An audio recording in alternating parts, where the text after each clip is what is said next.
right, so a very good morning to you. Thanks for staying with us. Thanks for coming up this morning again. It's Tuesday, June 7th, 2022. I'm Andy Johnson. Welcome to it. This is how we're going to begin.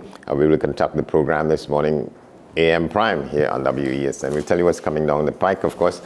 We'll show you the numbers for COVID-19, where they are this morning, as of the end of the day yesterday, what the counting was, and all those categories that we keep telling you about, to keep track of where we are, where we're moving, either going backward or forward. We will determine that based on the numbers over a period of time. Also, we share with you what's the latest in the Newsday newspaper, both the Newsday Trinidad and Tobago and the Newsday Tobago. I can tell you there's a story in the Newsday Trinidad and Tobago today about a stabbing in a school. It just so happens that yesterday there was this report in one of the newspapers that violence in schools had taken a nosedive for some reason or the other, but sometimes because of when there's a positive focus and something happens and triggers it back in the other direction. So there was that, a girl stabs a girl in a school, and that is a report in today's Newsday. What's coming on the pike this morning? We will be talking in a little bit with Alva Allen. He's a long-time trade unionist, used to be in the front line of the Oilfields Workers Trades Union, representing workers at TN Tech. And he's put out a piece yesterday saying the situation now regarding where we are with industrial relations in the country, with the negotiations between the CPO and the range of unions representing workers in the state sector. He said the position is what are the workers prepared to do? We'll get to him in a moment, but also we're talking this morning about that headline in the Sunday Express, and in fact the Sunday papers, about the Attorney General and this matter having to do with the long ongoing inquiry into something that happened in the construction of what is now the new airport terminal building at Piarco. The Attorney General, the story said that he was disqualified. The reporting on it is highly legalistic and technical. We expect to be getting a sort of understanding of it, line by line, as it were, from our friend on that matter when we get to him, Kirk Hogarth. And in the middle there, we're talking with Dr. Justin Ram on the issue about coming together, Trinidad and Tobago and other neighbors, to deal with the resources in the sea around us.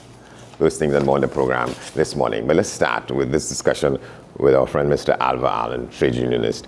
Good morning, good to see you. Good morning, Andy. How are you? All right, well, good, thanks. So can we start by you sort of explaining what you were getting at and what you were advocating, if in fact we could call it an advocating, when you say the situation now facing workers in the country, in the state sector, with this, what is on the table is 2% of a salary increase for a range of people in the state sector, going back to 2014, the last time there were any serious negotiations for workers in this sector. You say the position is now is what the workers are prepared to do. Let's talk about that. I think that that is the most fundamental question of them all, because it is the workers who are facing the hardships that are currently being endured by themselves and their families. And the answer to that has to come from a united response of the workers. And that could only come about through what we used to have back in the old days, back in the 1980s, a series of national joint COSABOs, which is a conference of shop stewards and branch officers. Yeah. And most of them were held down at the Seamen and Waterfront Workers Trade Union Hall, right? In which the shop stewards would represent the views of the workers and say, well, we have heard what the leadership has to say. We know what the government's policies are. They are trying to pauperize us and so on. At that time, they had cut salaries by 10%. They had taken away people COLA and so on. They devalued the dollar, and that immediately sent inflation skyrocketing and so on. So they got together. That was under the NAR, the yes. 1986 to 1990. Yes. And they decided that the time had come to respond to these things.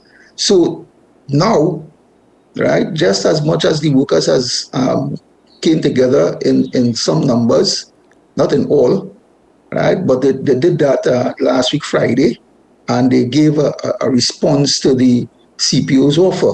So what needs to be done really is for that to continue, for workers to continue to intervene, right, for them to have a voice in the decision making so that they can decide what the next steps would be about. And that can only happen through these series of joint CASABOs that I am advocating. We moved a long way from that kind of thing, as you say. I'm not sure when last I heard that term used. I thought that is what you were going to be proposing, the CASABO. But I'm not sure that that's where trade unionism still is, so that you get workers together, in a conglomeration of these small groups, the shop stewards and branch officers, and you discuss the matters and then come up with a position. That is somehow not heard of in these rounds, as people would say? Well, it might not have been heard of in these rounds, but I know that one union in particular, that is the Banking, Insurance and General Workers Union, they recently held a conference of shop stewards and branch officers, right, to discuss basically the problems that the workers are facing with their employers in terms of negotiations and so on. Now, while it is true that we haven't had such a forum for some time, right, it is imperative that we have that now. And that is what I am advocating. Give the second-rank leaders that opportunity to express their point of view, and most importantly, to come up with suggestions on what should be done. And if anything at all, it has to be on a sustained basis, because this is not a one-and-done situation. That is not going to happen. It's a policy position that we are facing from the government, a policy of wage restraint, and the way to deal with that is through united action on a sustained basis. And you don't think it's warranted? You don't think the situation warrants the kind of policy, if you call it a policy, that the government is seeking to implement? No, I don't think so at all. I don't agree with that. It's not to say the country is without money. The country has money. It's not to say that we don't have, but it is how we are distributing those resources. That is the issue. If you look at what the situation has been in terms of the relationship between government expenditure on salaries and wages over total expenditure, then you would see the policy emerging very clearly. In fact, in around the year 2000 and thereabout, the salaries and wages accounted for something like 33% over total expenditure, and going forward, right, it began to decline 20%. It's now down to about 19%. So what the government has effectively been doing, right, is imposing a restraint on salary increases. And that really is consistent with the philosophy of the IMF. You would remember when the IMF came to Trinidad at the request of the government when they had won the election to look into the economy and report to them. One of the measures that they had recommended was wage restraint. When Christine Lagarde was in charge of the IMF and she had visited the Gulf states, that was the policy that the IMF was advocating internationally. So you think that the percentage of wages and salaries relative to total expenditure should always reflect what? It should always be moving up? So well, 33% 30 years ago and it's 17% now. Yeah. It is not a question of moving up, right? What has to happen is that the salaries and wages that people receive ought to be able to accommodate them a decent quality of life. People are suffering in the country right now. I have seen reports in the media of people who have been interviewed, and they clearly state they can't afford to buy and cook meat 7 days a week. Some people. Yes. Some people, right? And it is getting worse. It is getting worse. Right. So, but given what the Minister of Finance laid out when he presented the midterm review, he did say that there was money that was, in my estimation, not expected because of the unexpected increase in energy prices and so on. But then he read out this long list of sort of what you call it, the commitments that the government had to meet, not only paying wages and salaries, they had debts to various categories and sections of people in the society and organizations in the society that had to be met. Contractors, service providers for the government, VAT, what do you call it, remittance to people who should get their money back. And he read out a list and saying that when you put all those things together, this is what could be afforded in terms of wages and salaries increases. You don't buy that. No, obviously not.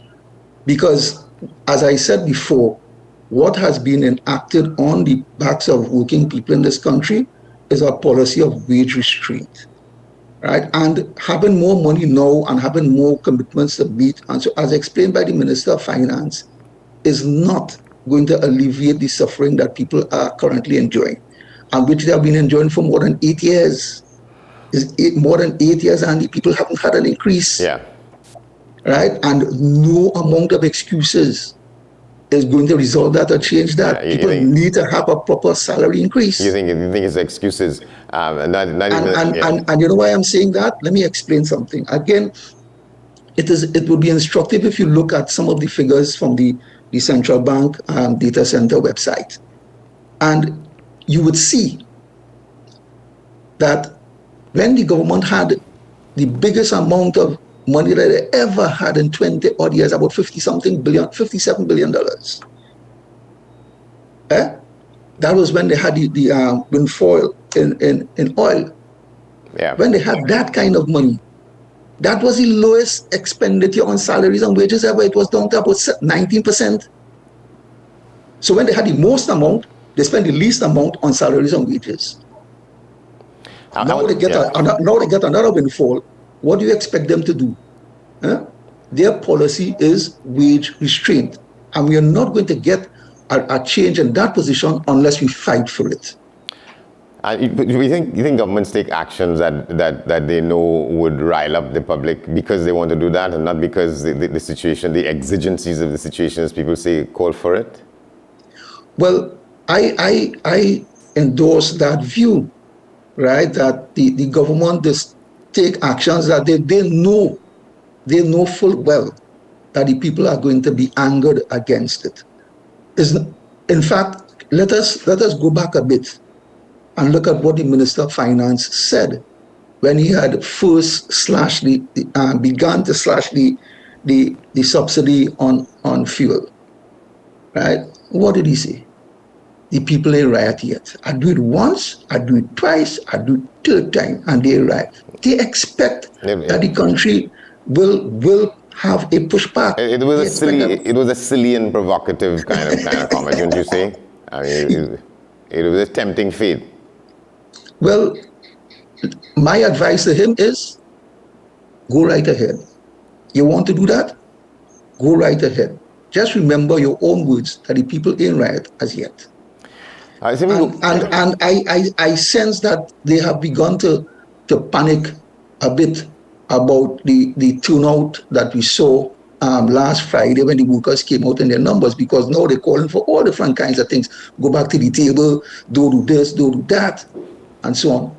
What they are frightful of is the power that the workers have. Well, they should rightly advise calm and so on. And the Prime Minister says, let's not overreact.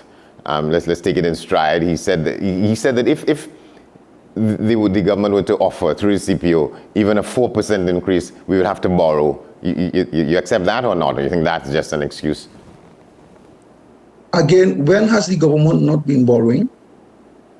To pay wages and salaries. When have they not been borrowing? Well, borrowing is a part of... When they came into office, they borrowed to pay the back pay. In 2016, when workers had received a 12% increase that they fought for, didn't they do that? So the borrowing is not the issue, you know. It's how you prioritize your expenditures. Is the issue of a decent quality of life for your people a priority? If it is, it has to be reflected in what you pay them so that they can afford to live a proper standard of living. And you're saying when people live and continue to live the way how they're living now, there will be a serious problem in the country. You don't buy the argument that when this administration came in, what they call the debt to GDP ratio was what it was. The borrowing, the arrangement with the central bank was almost at peak. He said at 90-something%.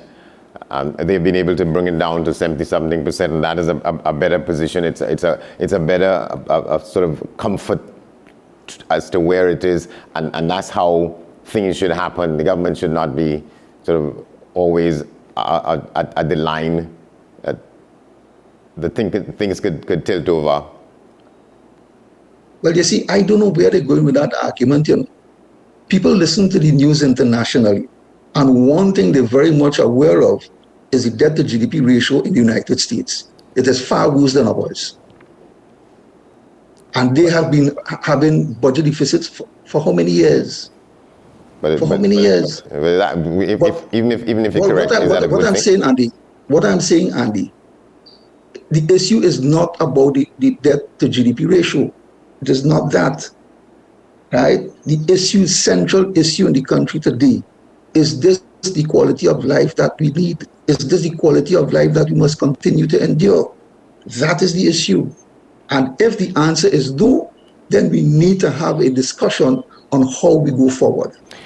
Well, I mean, I was going to put a position that in a lot of cases we see people living like normal, spending and going to places, drinking expensive coffee and the rest of it, and driving fancy cars and so on. But you say that those are the fortunate, the majority not in those brackets. That's what you're saying. The ordinary. Let me give you an example, and you might be more familiar with it coming from Arima. You know, there's a roti shop in Arima called Hussein's. Yes. Right. You know what it costs of a chicken roti? $25 for one. Multiply that by a family of 4 for lunch. Husband, wife, and 2 children. That's $100. By 30 days in a month, that's $3,000. That is exactly what the minimum wage is. How you expect people to live? Well, in the first place, people won't eat roti every day for a month. But yeah, we are going to eat roti every day. But we're talking about the cost of food, basic food. Yeah. And if you look at all the other meal prices, they hover around the same amount, you know. It's a fact that some people are struggling to make it. And they're not addressing the issue of the minimum wage that is being paid. People can't live on that again. They can't. So if the government want to increase the economic pauperization of the people. And you don't agree with some people who are saying that if ordinary workers, if workers in bargaining units are required to accept what is on the table, then there has to be some other things. People are saying those in the higher end, maybe we should go back to that whether it's 10% or what, reduction in salaries. It should happen with members of parliament, with people in the government elsewhere, people in the higher brackets, that they would have to embrace some of that strain as well. What do you think about that? Andy, you and I in town long enough to know that ain't happening. It ain't happening. The first thing that the Prime Minister did when he got into office, what did he say? I want my money. My money doesn't sleep out. Now all of a sudden, people mustn't want theirs. They have suffered for more than 8 years without an increase. They continue to, and they don't want to compensate them properly. All right, and yet still you're asking them to make more sacrifices. I am not saying that there are not other issues on the table that need to be addressed. Of course there are. Take, for instance, the question of pensions for the public service, right? I mean, that is really, really an atrocity. To ask the majority of people getting $3,000 a month as a pension, oh gosh, man, after 30-something years, how they going to live on that? Well, how are they going to live on that? That's the NIS, but I mean, people... No, I ain't talking about the NIS and the civil service public service pension is about $3,500 a month. The regular pension. Yeah. And even the NIS pension, but that's a different story. I hope we get an opportunity to talk about that at some other point. We've been talking about it because there are proposals as to how to treat with it, but they remain proposals. So if so the CPO, in a couple of days, he will resume the discussions around the table with all the various unions. Some people are saying, well, there has to be a policy to address it, whether it's, some people are taking the position that, well, 2% is a starting point. But if 2% is a starting point, what's the next up from there? And what would be, because you don't arrive, and other people are saying that the negotiations haven't really begun for there to have been a breakdown, so that it started wrong. And we have to sort of regroup and go through the exercise. My advice is, let us not be sidetracked by the old talk. Let us rely on the lived experiences that we have had. In the last administration under the UNC, what was the difference? 5% across the board for everybody. Take it or leave it. This negotiations, they're not prepared to talk about consolidation of COLA. If the union want to talk about consolidation of COLA, they're not negotiating. Well, when the time had come for the unions to respond to the 5% cap, they most certainly did. Well, they united and they dealt with that, and eventually, as a result of their own struggles, they got the government to change their position, and I think it was the petrotron workers who had first achieved the 9% increase in salary. Well, not entirely, because remember Watson Duke broke from the pack with the PSA and accepted the 5 because they put some things onto it. And I think it's the Siemens Union cut a deal with somebody and got more, and 6+, and that was an issue among the team of ministers called the what do you call it, the joint ministerial team, interministerial team on public salary negotiations, and so on. They were I remember that, Andy, and that is why I say let us rely on some of our lived experiences, because these are some of the things in going forward that we have to be mindful of, and that is why the unions have to really, through the rank and file, be very determined and united. All right, we got to close. But well, that the possibility exists that these things could happen, but we are going to have to guard against that. Right. I want us to close on this point. What you're saying is fundamental, but because you're saying thus far, you're not sure that what the trade union leaders are saying as leaders doesn't represent probably properly and effectively what the workers want. No, I'm not saying that, I think that what the trade union leaders did, right, was a reflection of what the workers were calling for. But there needs to be more participation and much more discussion through the shop stewards and branch officers, right? That is what I'm talking about. That what is happening now. So that they can plan the next series of steps going forward. And how does that machinery get started to get back to the COSABO kind of? The workers going to have to demand that the unions meet. They're going to have to demand that these institutions in the trade unions be convened, and the shop stewards themselves can demand it. That is not an issue. In fact, that is exactly how it had happened in 1987, 88, and 89.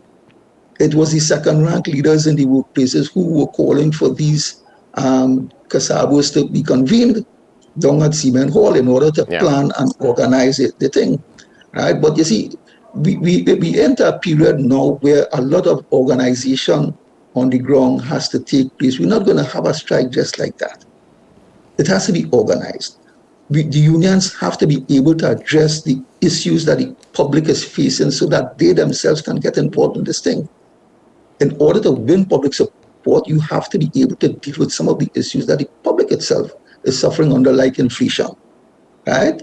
And that requires organization, how workplace meetings will be called, public meetings, etc., etc.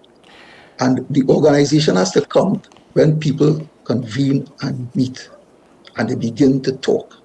Right. Well, that's a good organizational intervention, seeking to make sure that June 19th is just days away from now. You expect that some kinds of announcements about that either should be or are on the stage? Well, I hope I hope that will attract sufficient attention from those who will be talking on behalf of their unions and so on, that there will be some focus, right, on going forward and what we plan to do next. All right. Thank you very much, my friend, Alpha Allen. All right. Thank you very much, Andy. And nice to hear from you again. Well, good seeing you. That's right. All right. Okay. You take care. Okay. Same to you. All right. We take a break. When we come back, we share with you the numbers for COVID-19 in our midst and other things as we move forward with this morning's edition of the program. Stay with us. This is AM Prime.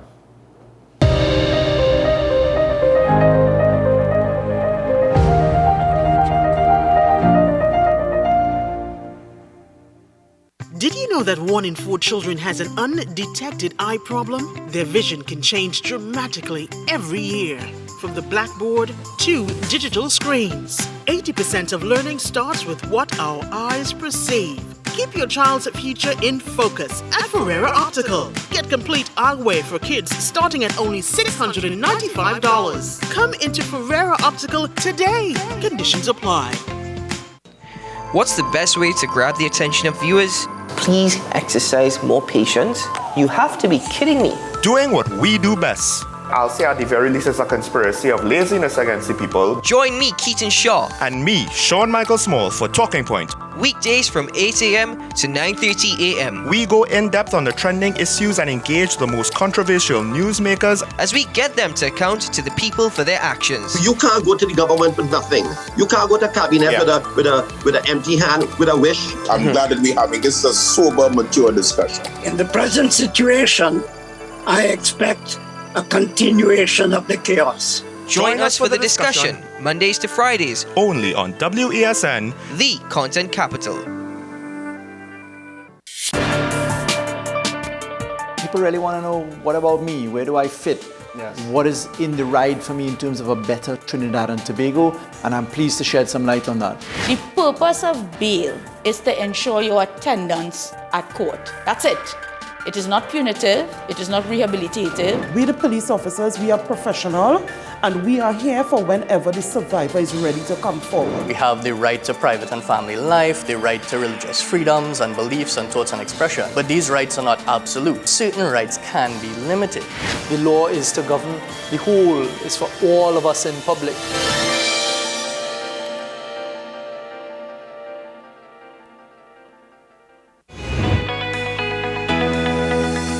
In these COVID times, things are a little different. You may have some skepticism when it comes to going to the hospital or going into the doctor because of crowds or because of so many people being present. We are now in the world of telemedicine. Telemedicine is the innovation of using technology to treat patients at a distance. Zakia is here today. She's going to show us a little bit of what she does as part of her at-home exercise routine. What's up, Doc? Tuesdays and Thursdays here on WESN, Content Capital. If you live with someone who's tested positive for COVID-19 and has to self-isolate at home, take care of them from a distance and reduce their movement around the house. Give them space, a designated space, and open those windows. If you have to be in contact, mask up, both of you. If you work, stay home from work and don't go out, not even to the grocery or pharmacy. And remember, no visitors allowed. Limit the contact to limit the spread. The Trinidad and Tobago Red Cross Society. Mission-based, people-focused, community-driven.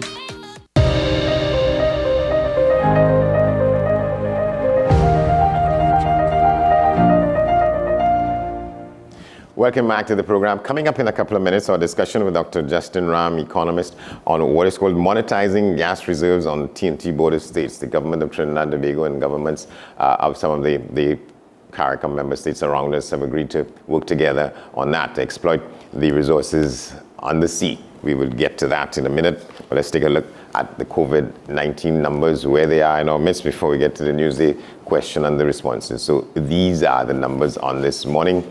June 7, 2022, 150,789 the total recovered patients, 8,213 total active positive cases. The deaths from COVID-19 to this point, 3,943. 162,945, that's the total positive cases reported in the country since we began the counting on March 12, 2020 to now, up to yesterday. 96 new positive cases reported in the last 24 hours, and 161. That's the total number of people in hospital in what is called the parallel healthcare system dealing with COVID-19. So that's a look at the numbers, a quick look at it as dated June 6, 2022. That was yesterday. So what's in the news today? The poll, the question is, what are your views on former Member of Parliament Dr. Fuad Khan challenging the opposition leader Kamla Persad-Bissessar for the post of political leader in the United National Congress? And here are the responses. He doesn't have a chance. Most of the supporters still want Kamla because she speaks to their racist, corrupt ways. Another response, I commend his decision, democracy in action. Going further, send up Duke to take over if they cannot find their right foot from left. And the final response, fools rush in where wise never go. While it is well intended, women power, boy. Those are the responses to the question, what do you make of Dr. Fuad Khan's decision to contest for the political leadership of the UNC against Kamla Persad-Bissessar? Let's get to the issue now about the agreement among CARICOM countries, including Trinidad and Tobago, for joint exploration and exploitation of the resources, the energy resources in the waters around us. Dr. Justin Ram has agreed to talk with us about that. Good morning, sir. Good to have you. Good morning. Good morning, Andy. Great pleasure to be here with you. All right. Thank you very much. Well, walk us through what is intended and how it is intended to work. Well, the government has agreed to work with border countries. And when I say border countries within our maritime borders, to work with those countries, in particular Barbados, Grenada. Well, they have had agreements with Venezuela for some time, but to work primarily with those three countries to help them monetize the gas that is on the maritime borders with those particular nations. The idea being that Trinidad and Tobago already has the needed infrastructure to help monetize that gas. And in particular, because Barbados and Grenada are tourism destinations, as you would recall, they are not really suited to heavy industrialization because then it could potentially throw off their tourism product. And so it makes sense for those two countries to exploit whatever natural gas they might have in their waters. Well, beyond natural gas, they could also have oil as well. And to perhaps pipe that oil or natural gas to Trinidad and Tobago for onward refining or for exports. And I think that is what the government is attempting to do with these particular agreements that it has struck with these three governments. In addition to those three countries, the government recently signed a memorandum of understanding with Guyana. Of course, Guyana is the big player in the global oil market now. When I say big player, well, new discoveries. No other country has found as much oil as Guyana over the last few years offshore. And so we are likely to want to play a part in those, in their oil and gas sector as well, by providing oil and gas services, not necessarily for the monetizing of their resources, but to provide oil and gas services to that nation's oil and gas industry.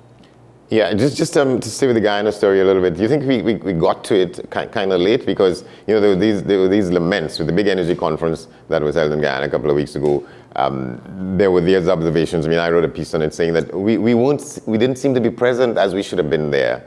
What may have happened, and to what extent we have recovered ground, Trinidad and Tobago in Guyana? Well, Andy, I think there are two components of this here. Certainly, I don't think Trinidad and Tobago's private sector got late there. The private sector was always in assisting Guyana with its oil and gas industry. in the early days. So I would say the private sector was on the ball for some time. What transpired, I think, was probably at the government-to-government level, where there seemed to have been some delay, I think, politically, in getting involved there, and hence the reason for you observing that Trinidad and Tobago was not as present as it should have been. Perhaps now that has changed with the government now signing this memorandum of understanding. For whatever reason, there was some delay between governments. Well, that's something that we can speculate about. But I would say that in terms of the private sector, the Trinidad and Tobago private sector has been working all along with the oil and gas sector in Guyana since ExxonMobil started its exploration there, maybe back in 2014. Right, but something appeared to be the matter, because I don't want to make too much of it more than is necessary, but I remember asking of the head of the energy chamber in Trinidad, what is our representation? What's the situation? And he sent back a message saying, well, I don't want to talk about it because there's too many sensitivities. And I'm not sure if we want to talk about that here on this program as well.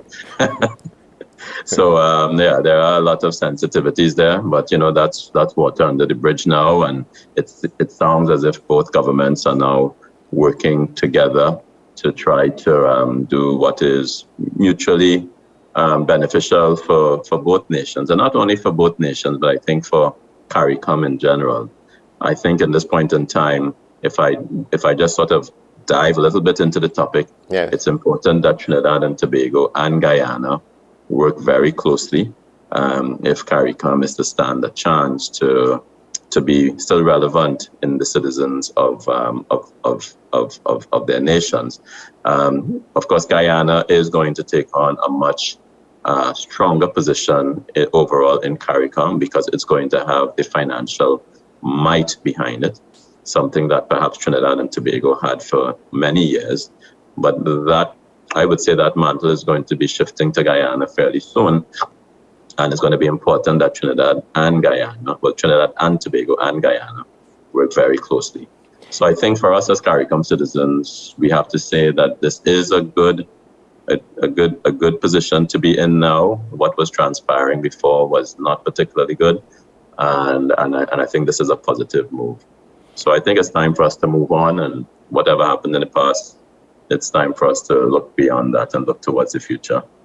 Right, and so you're speaking of it from the point of view, from the position of an economist, but so where are these things that are happening in this way? We're still coming through some of the issues on the political front, and there seems to be disagreement about one thing or the other, who will support who as the next Commonwealth Secretary General, who will go to, or who is there at the Summit of the Americas and who didn't go, and so there are some challenges while we seem to be agreeing on certain things.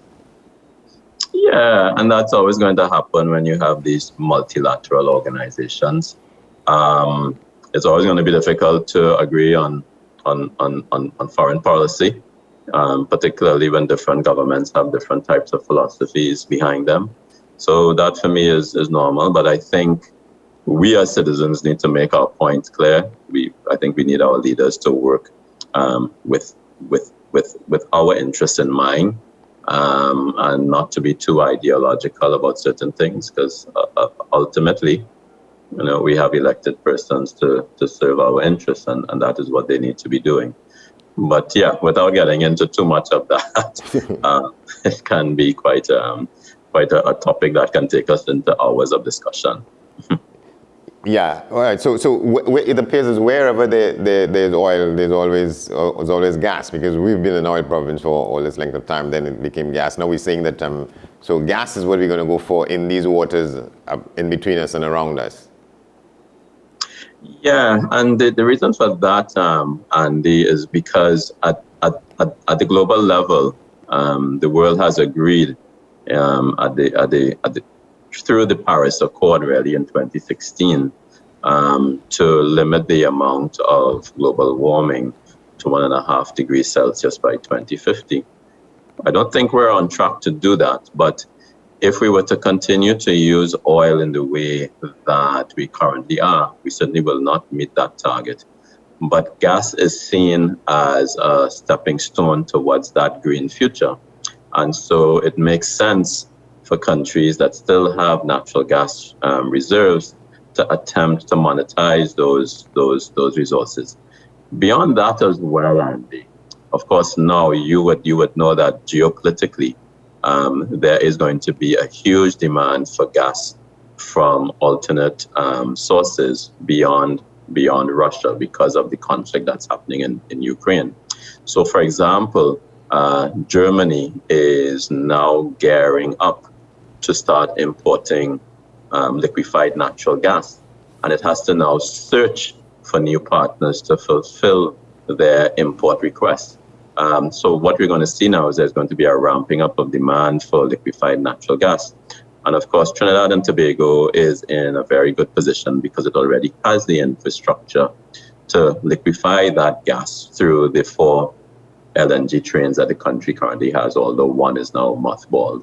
But the country has the infrastructure. If it can find enough gas to channel into those 4 trains, then it could be well on its way to monetizing that gas and serving what is expected to be the surge in demand for LNG across the globe because of the conflict that we know that is currently happening in Europe.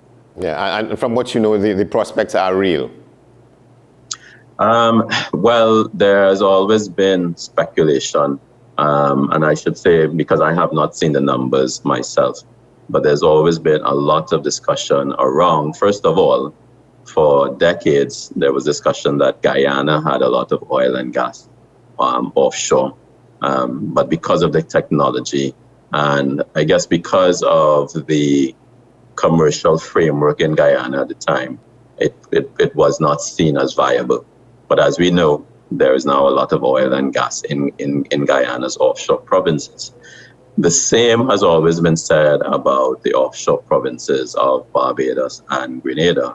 And of course, we know that there is a lot of oil and gas in the Venezuelan provinces and certainly within the borders of Trinidad and Tobago. So it looks as if the omens look as if it augurs well that with the exploration of those countries' offshore provinces, that there should be enough gas. How that gas is monetized, well, that's where Trinidad and Tobago comes in. And that's why these memorandum of understandings that we have signed with those governments can be particularly useful at this point in time. Yeah, when you say that's where Trinidad and Tobago comes in, you want to dig into that a little bit. What are the mechanics? So we would be sort of, I don't know if in charge would be the correct word, but sort of the lead partner in laying down the arrangements and so on. So what has happened, for example, in Barbados, BHP Billiton, as you know, a company that also operates in Trinidad and Tobago, signed an agreement with the government of Barbados to do 3D seismic surveys of some of the acreage offshore of Barbados to determine whether or not the country has commercial quantities of oil and gas. I haven't heard any results from that because it's probably still ongoing. But the idea there is that commercial entity and perhaps others, once it is discovered that there is sufficient quantities of commercially viable gas reserves, will perhaps also start exploiting the resources in that country. And the idea there is to then perhaps pipe that gas or that oil from those offshore provinces off of Barbados or even Grenada to Trinidad and Tobago for it to then be liquefied and perhaps refined depending on what the product is. And then from there, Trinidad and Tobago will then export, paying, of course, a royalty to the government of Barbados for doing so. So I won't say that Trinidad and Tobago is in the driving seat, but it is in respect an important partner in monetizing those reserves. Now, the future could be different because technology is changing quite rapidly. So, for example, there are floating there are floating units which can store gas and then liquefy that gas for export, and then the LNG tankers can come up to those floating storage facilities and take the gas straight from there. So in the future, there could, however, be a change in that. There may not be a need for Trinidad and Tobago's infrastructure to monetize the gas. But currently, the memoranda of understanding that have been signed signal that that is the way those two governments would like to go in terms of monetizing their reserves in Trinidad and Tobago. Right. Is one being too unnecessarily negative? If I ask, well, look, we had these ambitions about doing this with Venezuela sort of bilaterally for all these years, talking about dragon gas and so on. We're not sure where that is. We're going to add to that. What are the prospects we're looking at when these things become reality and things start to flow in material terms? So first of all, there's a great difference between Venezuela and Barbados and Grenada. Right. I mean, Venezuela, of course, it's a sanctioned government by the United States, and so that is really where the hurdle lay. So that is holding up things. Yeah, that would have held up things. It's because of those sanctions. So there was not going to be much of a possibility of monetizing that gas while those sanctions were in place. Things might be changing now, but I think it's a lot different when it comes to Barbados and Grenada. Things will likely move a lot faster. The difference, of course, there is that we don't know the level of reserves that both of those countries have as yet.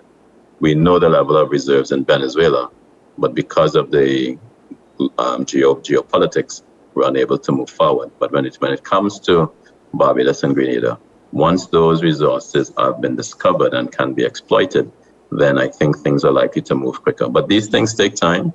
We're probably looking at a 5 to 10 year time horizon before we see any movements there. So it's not something that's going to turn around the oil and gas fortunes in Trinidad and Tobago in the near future. It's going to be a sort of a medium to long-term outlook. I would say 5 to 10 years, possibly 10 years. And more. At least, yes. And what are the assurances now, if in fact there are any assurances that in the end it will be worth the price of the ticket? The resources. Very, very little assurances, and that is why, as an economist, I keep saying that Trinidad and Tobago needs to diversify its economy. So if that happens, well, fine. That's some nice icing on the cake. But Trinidad and Tobago really needs to start diversifying its economy and to find different sources of foreign exchange. And it can quite easily do that because the country already has the economic base in terms of manufacturing, financial services. It has a hugely potential tourism product, which it has not tapped into sufficiently. So there's a lot of things that Trinidad and Tobago needs to be doing. So I would say really the focus needs to be on diversifying the economy by making the business environment a lot easier, reducing taxes where it is viable. And then if the monetizing of these border gas reserves comes on stream, well, that would be a lovely icing on the cake. But I don't think Trinidad and Tobago should be putting any particular emphasis on that at this point in time. So don't get too distracted with that. No. The real task at hand is to diversify the economy and, of course, to become net carbon neutral by 2050. So that means also investing in things like green energy and renewable energy as well. And what is your sense about the pace at which we're moving for that kind of desirable diversification? Where are we now as to where we should be? We're not moving anywhere as quickly as we should be. And I think that we don't realize how easy it can be if we were to make some particular tweaks to our policy environment. All we have to do, Andy, is to look at the doing business environment and improve that significantly. I can assure you that there are enough entrepreneurs in Trinidad and Tobago who, if things were easier to do business, would start to do things. So, for example, I'm seeing innovations in agricultural products. despite the difficulty in doing business. Imagine what would happen if the country had a doing business environment, which was a lot easier. And of course, the tax incentives for doing things outside of the oil and gas sector needs to be looked at. These are the type of things that I think Trinidad and Tobago has to do in order to compete successfully in the new global environment, which is going to become ever more difficult to compete in. And I think now is the time to start doing that. When we're not doing enough of that. We're not there just yet. No, we're not there. All right, Dr. Justin Ram, economist. Thank you very much for talking with us on this. Okay, thank you, Andy. Thanks for having me. All right. Well, just before we head up to the news, let's take you to Ghana for a brief moment. They're talking about increasing what is called community policing in one of the regions. That country is demarcated by regions. It's split up region 1 to 10, and they're talking about this in region 4, which is considered a risk community. This report from News Source Guyana. Commander of Police Regional Division 4A Assistant Commissioner Simon McBean said officers are already on the ground in those communities, having one-on-one discussions with residents to ascertain what are some of the challenges that those communities are facing. As we speak, there are efforts being made to have our scout groups and our youth groups active in all our communities, especially places like All Boys Town, Agricola, Sophia, Tiger Bay, etc. The Assistant Commissioner explained that it is important to have influential persons within the communities on board the move to assist the police force in its quest to create good community and police relations. So we have been actively working, and we have been working also with our religious leaders within these communities. I've had personal engagement with several religious leaders who has come on board and have been playing a great part in supporting us throughout this venture. According to Mr. McBean, there are already some challenges in terms of meeting specific target groups in the communities at specific times. We are getting there in the sense of finding that common time that we can successfully meet, or most persons. What we have been doing is we have been meeting persons as they are available at the moment. So, and that's the reason why we are piggybacking on the religious community and other community leaders so they can help us in organizing that thing, because what we're trying to have is a working group within each community that can sit with us and make decisions as it relates to improving the quality of life within those communities. The Guyana Police Force has been working to improve its image in many communities across the country. The Acting Police Commissioner Clifton Hicken has been hosting community meetings to assure citizens that the police force is there to protect them.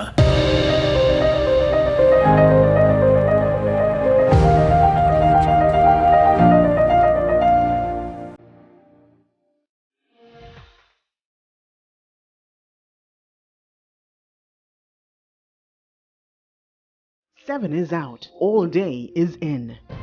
WESN News on the hour.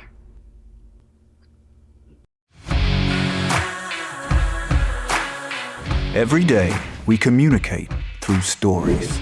Stories of ourselves, our challenges, our goals, our experiences, and our aspirations.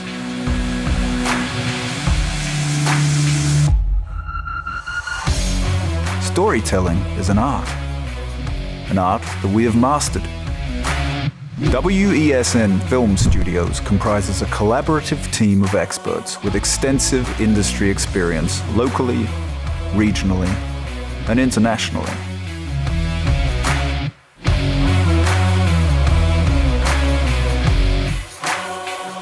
The ability of your business to successfully communicate with your preferred audience depends on the strength of the stories you tell. Your vision should be communicated in a high-quality, professional, and creative way.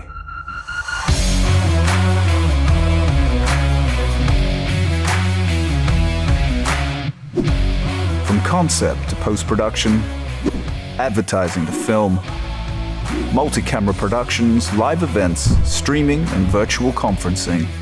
We are WESN Film Studio. Let your own unique voice be heard and your vision realized. Call us today at 628-5835 for your next production.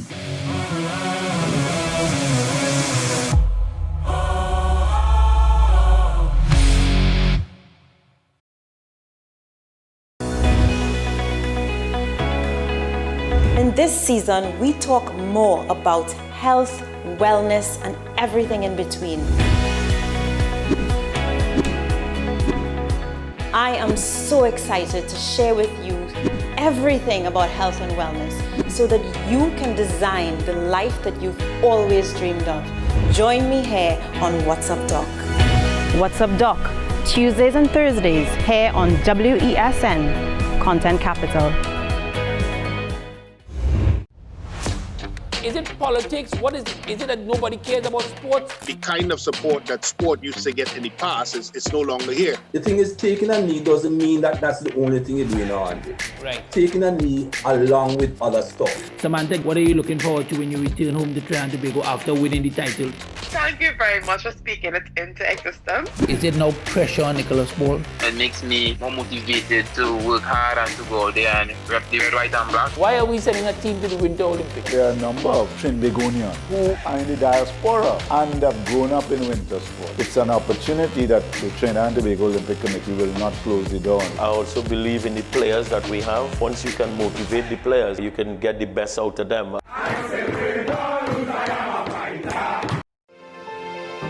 Burning questions, urgent topics, welcome back to One on One, the show where we tackle the most current and pertinent subjects that are affecting all citizens, where we ask the hard questions and have in-depth conversations. What separates One on One from other talk shows is that the conversation stems from a younger perspective on topics that affect the fabric of our society. One on One, Wednesdays at 10 a.m. on WESN Content Capital. Join me, Sule A. Joseph, as I delve into the day-to-day psychological issues plaguing our society. We will discuss behaviors that encompass the biological influences, social pressures, and environmental factors that affect how you think, act, and feel. Sight, Thursdays at 11 a.m., only on WESN, Content Capital. It may seem like the hardest thing to do right now, but we all need each other to wear a mask, wash our hands, watch our physical distance, and stay at home.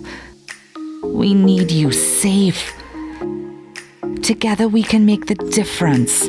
Together we can curb the spread of COVID-19. So let's be responsible in our actions. The Trinidad and Tobago Red Cross Society. Mission-based, people-focused, community-driven.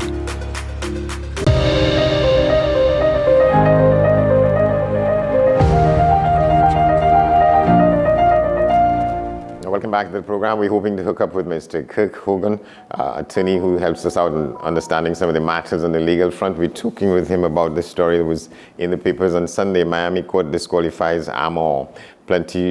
A patently wrong order appealed, he said, about the matter of his position regarding his former briefs he had with people involved in what is called the Piarco Airport scandal. Now he's been removed and he's been replaced by, as the Attorney General, he's the government's lawyer, but he can't be in this matter because he had represented one of those persons in the previous matters having to do with it. And the former Attorney General has been appointed as a special case representative for the government of Trinidad and Tobago. We hope to get to that in a while as we set it up. But in the meantime, let's go back to our look around the region. I just tell you that the piece we saw before the news about the police in Guyana, in Georgetown, going to be establishing community policing in some areas, and the officer called the areas Sophia and Tiger Bay and All Boys Town. They are depressed communities around the capital, Georgetown. And just make a comparison between that and what is happening here in those places. But we're staying with Guyana now, and in fact in Barbados. We're going to Barbados, where the Deputy Prime Minister there says the breathalyzer testing is coming soon for people driving after the consumption of alcohol in Barbados. We get more from Barbados today on that. Deputy Prime Minister Santia Bradshaw says breathalyzer testing is still on the cards and will be rolled out in the coming months. She gave an update while speaking on Down to Brass Tacks today. We were ready to roll out the breathalyzer. We have all of the training done. We signed off on all of the ads that needed to be done. Everybody was ready to roll it out. But when I met with the taxi associations, one of the things when we were talking about the new rates for the taxis in this country, one of the things that we recognized was that if we are going to say to people, put down your vehicle, we have to make sure that we give people as well an option in terms of knowing with certainty what it is going to charge them to get from Starcom, or to get from their home to Starcom and back, or if they're going out at night to get from a bar back to their home. And so we want to make sure that we have that in place and that people, just like when you travel, that you can go on Uber and you can determine what that price is to get from one point to another. We want to be in a position to have that ready as well. So that app is being worked on. That back-end work is being done, and I hope that within the next, say, month or so, that we're in a position to roll that out. And then shortly after, we will be in a position to introduce the breathalyzers. All right, so let's go to solution now. The teachers union there has again raised the issue of security at schools following a robbery last Thursday at one of the school's equipment and supplies and the attack on the watchman on duty. There's a Cicerone Secondary School. Let's take a look at that. The Cicerone Secondary School was the most recent educational institution to face a setback due to breaches of school security. Bandits broke into the facility on Thursday morning, looted the administrative office, and made off with a still undisclosed quantity of equipment and supplies, not before battering the security guard on duty. Let me empathize on behalf of the teachers union with the students, the staff, the teachers of the Cicero Secondary School, and also to the watchman who was injured during this unfortunate incident. Don Howell, president of the St. Lucia Teachers Union, is leading the fight in advocating for increased attention to be paid to school safety. Howell decried the absence of Minister of Education Sean Edward from a planned meeting with stakeholders to discuss school safety in a recent interview with Newsforce. Now, in the wake of the most recent school robbery and the brutal beating of the watchman, the SLTU's president said the situation is in dire need of attention. The SLTU remains disappointed that the policymakers, the head of the Ministry of Education, did not see it fit, given everything that has been happening, to make a statement, state the policy and the plans of the Ministry of Education as it relates to school security. According to Howell, the issue of school safety requires a multifaceted response. Do we have sufficient programs to support students? Our counseling services sufficient? Right now our counselors are overwhelmed. We have to review those programs to ensure that we tackle safety from all angles. Howell is still pushing for a security audit of all of the island's schools. According to the SLTU president, such a measure is needed to address the specific issues faced by each educational institution on island. The SLTU is requesting that the union be included in policy discussions to ensure that the best decisions are made to support the school system. Well, to Grenada now nearby, where 6 nationals of that country have been recognized in this year's Queen's Birthday Honours List.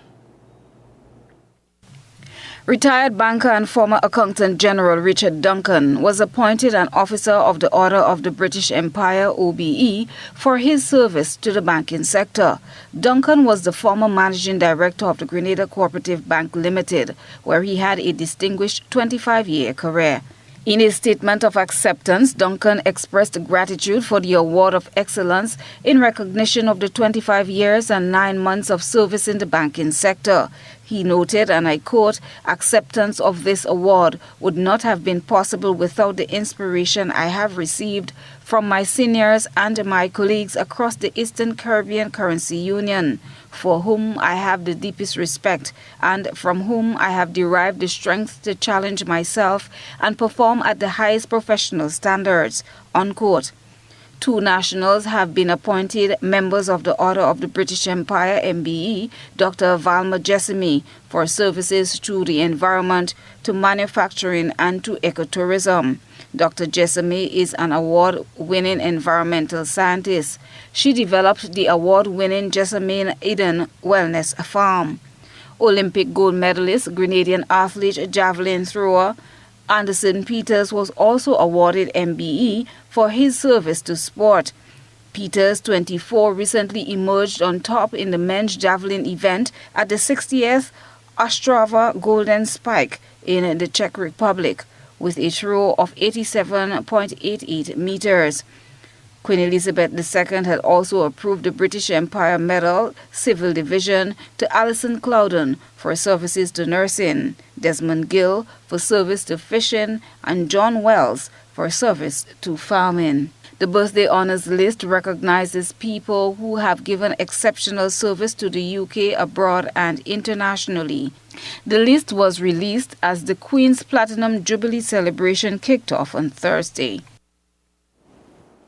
And we'll be back in a moment. Stay with us.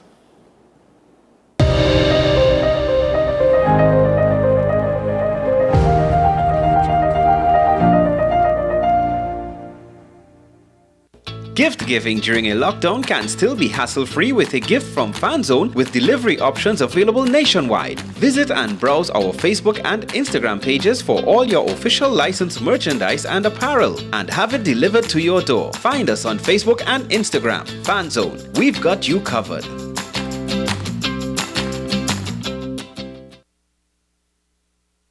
There's a taste in the air everywhere. Feel the vibe cause it's something to share. Smooth, rich and creamy, you'll find it right here. Makes you smile, relax a while, it's fun and good cheer. Ooh, enjoy every scoop. Ooh, every taste will get you hooked. We have flavors that you love, a combination special. Come along, enjoy our treats. This is Uncle Pete's.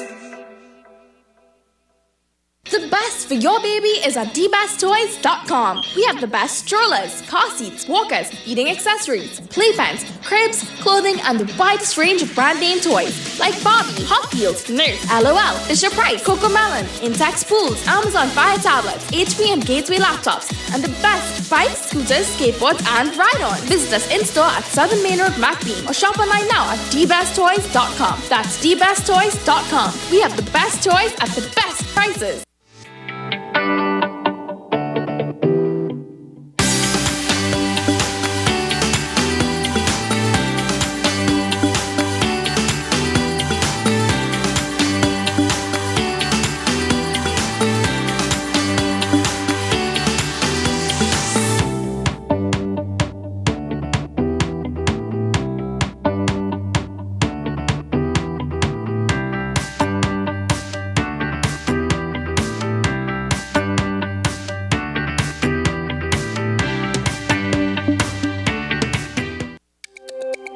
Every word, every line, every paragraph depicts a real moment in someone's life.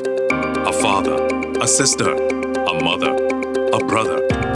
We at Newsday are dedicated to you, the people, and through independent, unwavering journalism, strive to always bring your stories to life. Because your stories are more than just words.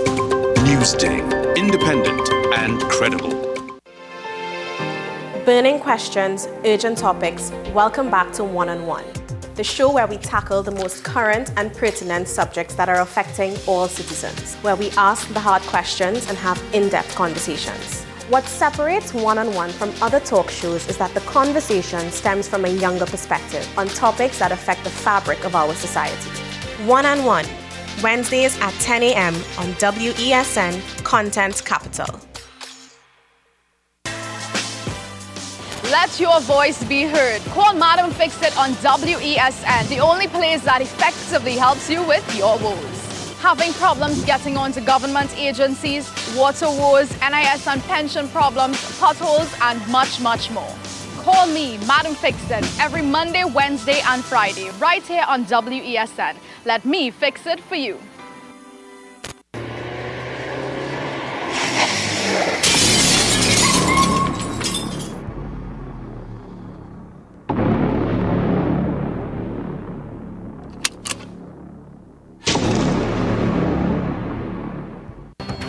The issue, the continued rise in the price of flour and its impact on the cost of living in Trinidad and Tobago. How should we go about it? I want to ask you, what has been revealed to you about the state of vulnerability in the country because of this exercise and because of what we're going through? Is the government losing the war on the vaccine front? The discussion should revolve around the common good for the greatest number of people in Trinidad and Tobago. How do we inculcate a sense of respect and regard for people who may not be of your own political ilk or persuasion? The communities are now being used by political opportunists. So when the tables are turned, it's the same way. Okay, this has been 10 questions. I'm Andy Johnson, and we'll see you next time. Is it politics? What is it? Is it that nobody cares about sports? The kind of support that sport used to get in the past is no longer here. The thing is, taking a knee doesn't mean that that's the only thing you're doing now, Andy. Right. Taking a knee along with other stuff. Samantha, what are you looking forward to when you return home to Trinidad and Tobago after winning the title?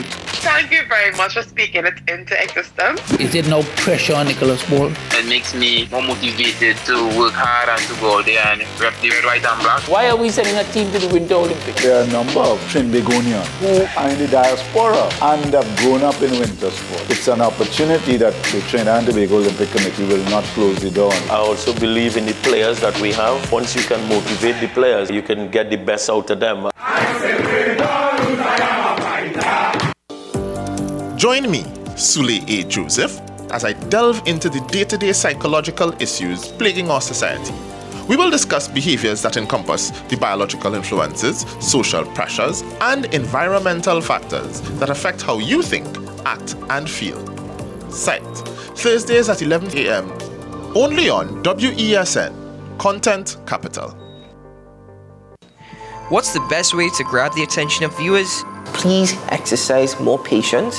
You have to be kidding me. Doing what we do best. I'll say at the very least it's a conspiracy of laziness against the people. Join me, Keaton Shaw. And me, Sean Michael Small, for Talking Point. Weekdays from 8 a.m. to 9:30 a.m. We go in-depth on the trending issues and engage the most controversial newsmakers as we get them to account to the people for their actions. You can't go to the government with nothing. You can't go to cabinet with an empty hand, with a wish. I'm glad that we're having this a sober, mature discussion. In the present situation, I expect a continuation of the chaos. Join us for the discussion, Mondays to Fridays, only on WESN, the Content Capital.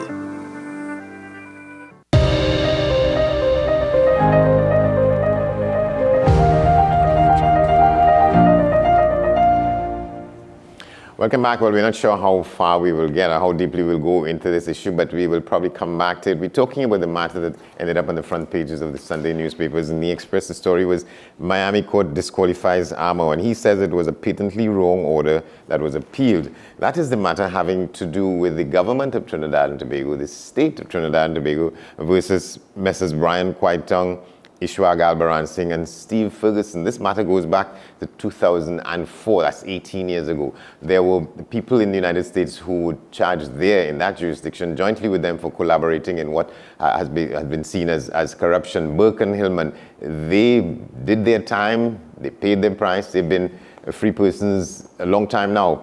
This matter about in Trinidad and Tobago, in the jurisdiction here, is still going on after 18 years. The question is, the Attorney General was an attorney for one of these accused, Brian Quaitong. He's saying in the piece here that he was a junior attorney. He was operating more or less like a note taker. And well, the court in Miami, as well as people here, disagreed with that. Where are we on this issue, and what is at stake still? Our friend who tries to help us out in these matters, Kirk Hogan, is with us again. Good morning, sir. Good morning. How are you this morning? Good, man. Good to have you. Well, first of all, this is a very complex matter, just as the issue itself was complex.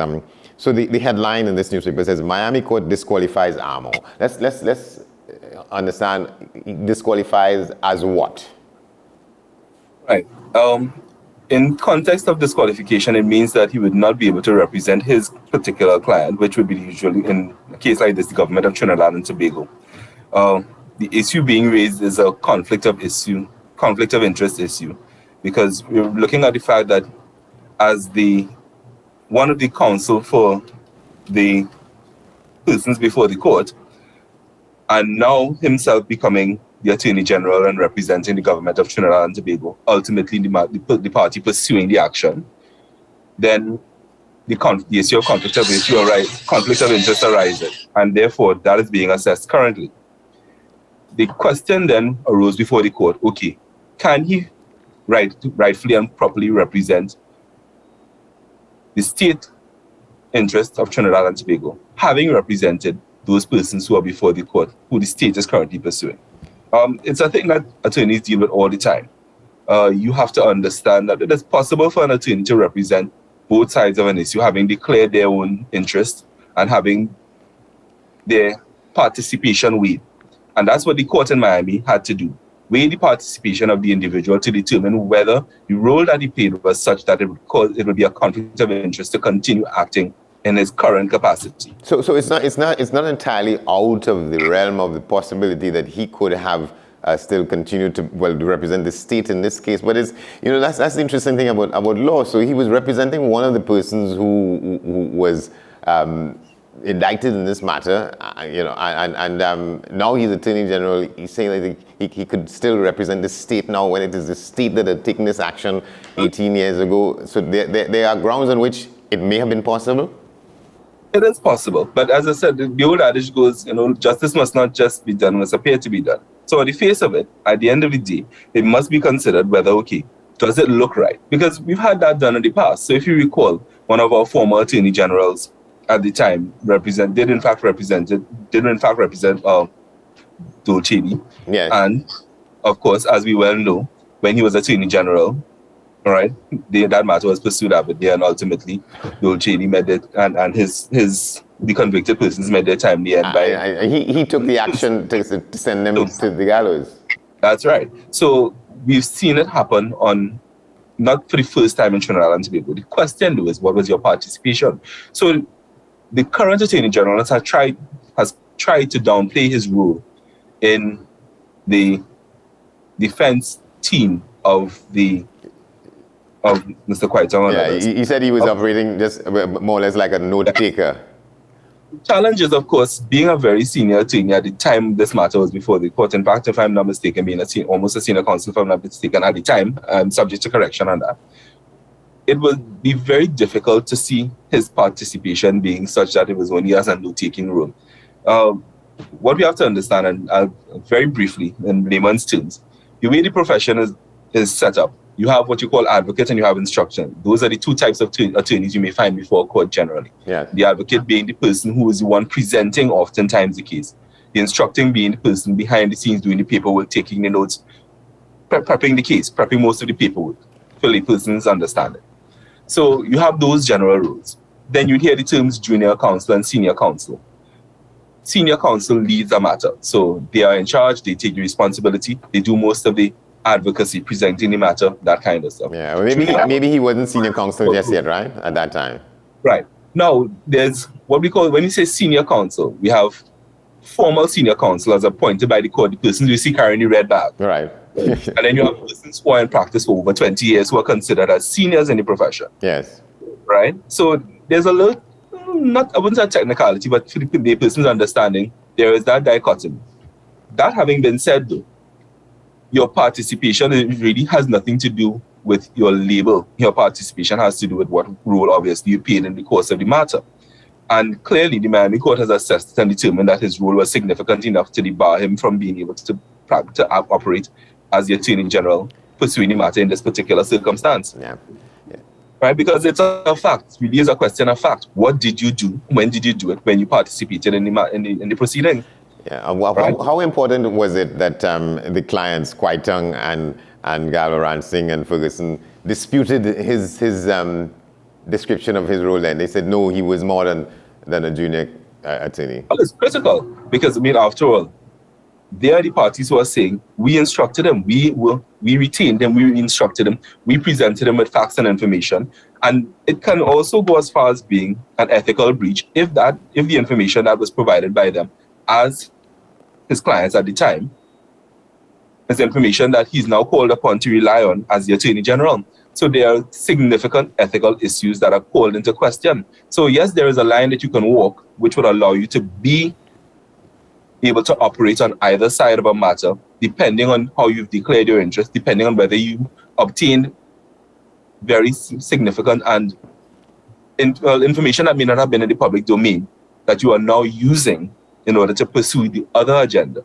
And if that is the case, and if they could point to material that they would have provided to him, that he's now able to have access to that would not have been in the public domain, and he's now using that, or that is being relied on to pursue the angle as Attorney General, yes, clearly, I think they have a very strong case to ask for him to be disqualified as representing the state in these matters. Why do you think he looked forward to being on the other side in this matter, as it were? Well, I can't say as to whether he looked forward or not. I can't speak to that, but what I can say is this. I think on the face of it, and given what we know in the public domain, because once again, we're only operating on the information available in the public domain, it is critical that we sort of weigh the facts. But on the face of it, it doesn't look well. Because at the end of the day, you would have represented these persons in whatever capacity, and this is what the public sees. And then you are now on the other end of the matter, pursuing them. That information, of course, that you would have obtained while you were their counsel, junior or otherwise, may become useful and or critical to your prosecution or pursuit of them in these particular circumstances. So it is a challenge to say, on the one hand, I was only a junior counsel at the time, I was only operating as a junior counsel, taking notes and so forth. And on this side, then say, well, I didn't come into information that would have been critical for us in my current capacity in pursuing the matter. Yeah, it's difficult to cross that, to tread that needle. Right, and so in this story, little juicy bits about it, things that make you smile, because the attorneys in Miami responding to it, and they're referring to Kwaitang as Mr. Tang. So Kwai for them may have been a middle name. And so on. Middle name. They think in such a culturally diverse place, exactly. They might have had the experience, but. And then just to point out the fact that since this matter began to where it is now, let me just read the names of the attorneys general that we've gone through in Trinidad and Tobago. It started with John Jeremy, SC, and then it went to Bridget Anizet George, then to Glenda Morian, Anand Ram Logan, Gavin Nicholas, Faris El Rawi, and now Reginald Amo. That's it. And sooner or later, we may have continued along that path, and we would eventually have come to this point at some point. The question would then be, how did the then Attorney General treat with it? It's sad that it had to go to the court to be determined in that way, in a Miami court, because it does cause no end of embarrassment to the government as well. That a court has now determined against you that your Attorney General should be disqualified. But at the end of the day, it is what it is. We now need to press on, and I hope that there's a valuable lesson learned out of the circumstance, because at the end of the day, it must be clear that the conflict of interest doesn't arise, and you must make it clear why conflict of interest doesn't arise in these circumstances. And we have been through a number of Attorney Generals, because this matter has in some ways broken many records, and in fact at one point prevented a senior magistrate from retiring because it's stayed in the system so long. So, all right, and explain. So the former Attorney General is now the state's representative, at least in this matter, and is described here as how they call it, a special client on behalf of the government of Trinidad and Tobago, representative for all the matters related to this issue.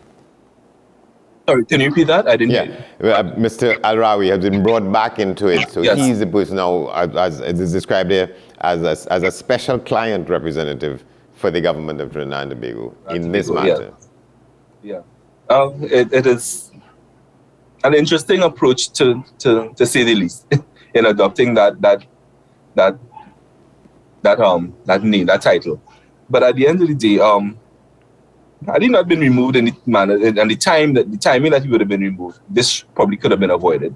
But having been removed in that timing, this matter being, down the road, it does make, and it raises political questions of why that timing. Now, as I said, this is for the conspiracy theorists out there, because the question is keen, in the atmosphere. Why that timing? Because we know that this matter was coming up. We know that this was going to be addressed. And we've now brought in someone who was formerly on the team of Mr. Kwaitong and others. So it does raise the question of why that timing. As I said, we don't have an answer to it. And at the end of the day, it may not even be a question that's valid because we may be only speculating on something that was quite coincidental. But it does raise the question. And I think that's something that needs to be addressed. Because now we're forced to bring former Attorney General back in. And I suspect that is because of his awareness of the matter and his involvement in the history of the matter thus far, because I think it might be easier to have him brought up to speed than to bring in fresh counsel and fresh independent counsel. So it may be one of the reasons for bringing the former Attorney General back to hold this special title. Yes. Is there any sense that you have that, so we probably coming to the end of the line with this, or we don't know? I mean, it could go for...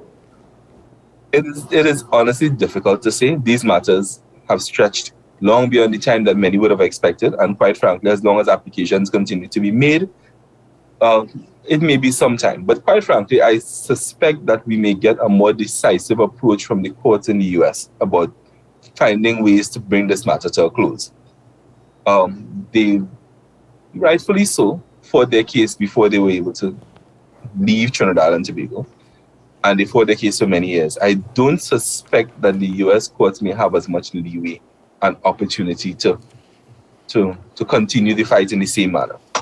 So there's likely to be a close of the road sometime in the near future, nearer than I would think that they would have hoped. All right, we got to leave it there, my friend. Thank you very much, Kirk Hogan. I almost said SC, but that's probably seeing up ahead. Nowhere close yet, but one of these days. One of these good days. Thank you very much, my friend.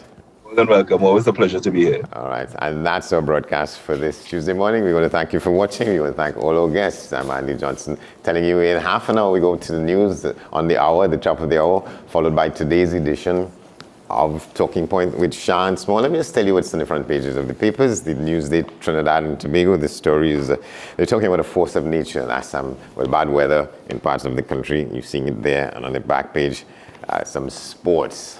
Stay with us. And the Newsday, Tobago, this is what it looks like.